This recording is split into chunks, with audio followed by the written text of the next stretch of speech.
Hi guys, have you ever felt gut-wrenching fear about making a mistake or being seen as incompetent in front of people while handling a project or a high-stakes situation? If so, then you may be possessed by your imposter. In my previous life, I had a fear of public speaking. It was because of my imposter, a Dracula, that was zapping my physical and emotional energy, trying to convince me I didn't belong in the spotlight. Are you familiar with my imposter story? If not, then kindly watch this video using the link provided in the description. Friends, imposter is like a shadow. It follows you everywhere. So, how do you know if you have one? That's the topic today. So go ahead and take Imposter Phenomenon test to know your score, meaning to know how bad is the grip of your imposter on you. Test will take about 5 minutes. The link is in the description. Now, let's get started.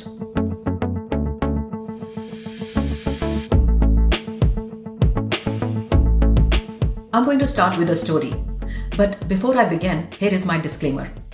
All the stories I share with you are fictitious and the characters portrayed are also fictitious. I craft these narratives to convey a message. While the sentiment and context I convey are authentic, they do not represent real individuals. I will never disclose the identity of individuals who work with me because, as a coach, my relationships with my clients is sacred and confidential. Anyway, let's talk about the heroine of my story, Catherine.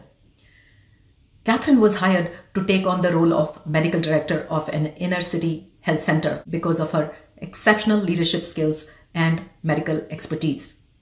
However, as she started in this role, her CEO noticed that Catherine often self-sabotaged. She struggled to share her knowledge and failed to handle challenging issues with physicians who reported to her. When I met Catherine, she said, "I work with physicians who are senior to me. Even though they report to me, they have more knowledge."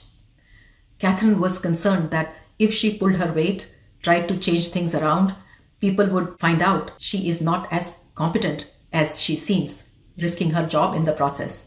So, what's going on with Catherine? Guys, we are talking about a competent person with a proven track record experiencing feelings of self-doubt, inadequacy, and incompetence. This is the imposter phenomenon. Imposterism is like wearing a mask to a masquerade ball, afraid that someone will unveil your true identity. Two psychologists, Pauline Clance and Suzanne Imes, coined the term imposter phenomenon in 1978. Despite outstanding achievements, people with imposterism believe they are not bright and they don't deserve the success they achieved. Instead, they think that luck played a role in their success. They feel that they don't belong, don't deserve their position. They fear that they will be exposed as a fraud one day. Many of us, including myself, have encountered these feelings. Imposter phenomenon is not a disease, guys, but it can inflict real damage on our confidence and self-esteem. We need to keep boosting our self-esteem, guys, just as I suggested to you in my earlier video on fostering positive self-image. You can find the link in the description. Please watch it. Imposter phenomenon is typically seen in high-achieving individuals. In 2017, Emma Watson of Harry Potter fame revealed that she felt like an imposter during premieres of the Harry Potter films. She told Vanity Fair that she would walk into the bathroom, put her hands on the sink, look at herself in the mirror and wonder, who is this? Watson said she did not connect with the person in the mirror. Guys, a key feature of imposterism is that people have difficulty internalizing their own success. This was not the first time Watson spoke about this. I believe in cover story for British Vogue in 2015, Emma said that she did not understand why she got the recognition for her acting.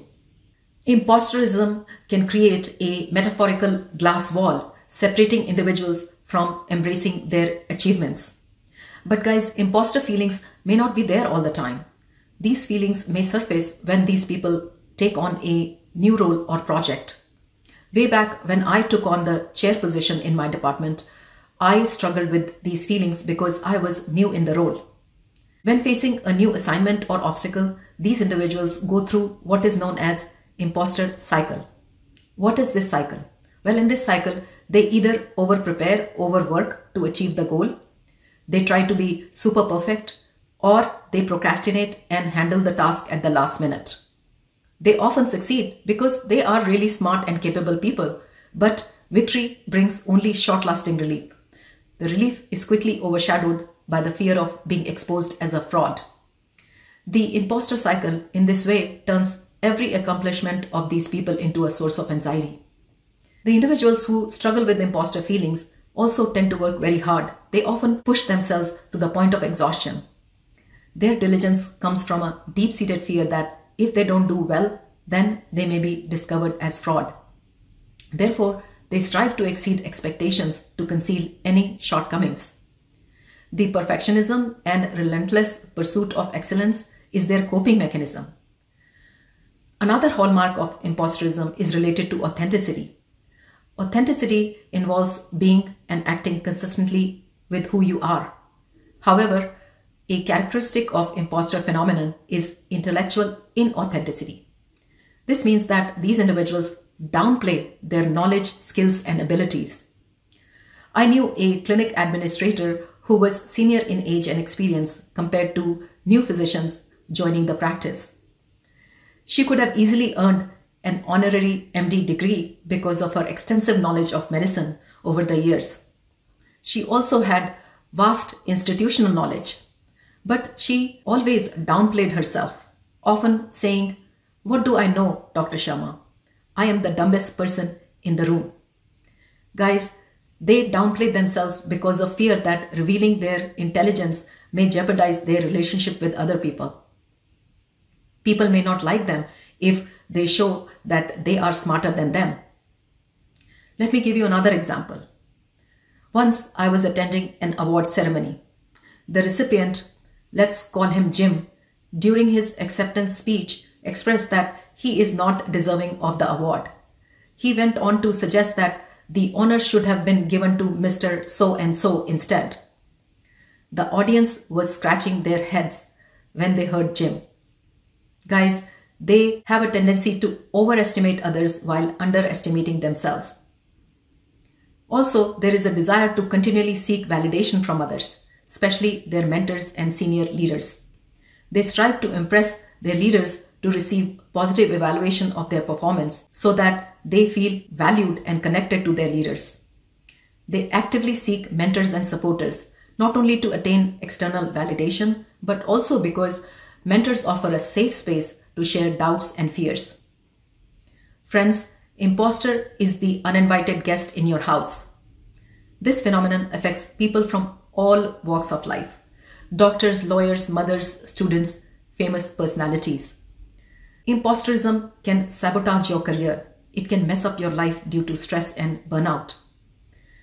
Let me ask you, if you feel this way, then what is the impact of these feelings on your life, on your work? Please let me know in the comment section. In the next video, I will talk about misconceptions surrounding imposterism. There will be more content in the coming weeks about its negative impact and how to overcome it. So stay tuned. Please share and forward these videos. Help these videos go viral. By doing so, you are raising awareness. You are being part of a solution. Friends, you can beat the imposter for sure. Embrace your true capabilities, your greatness. Take charge.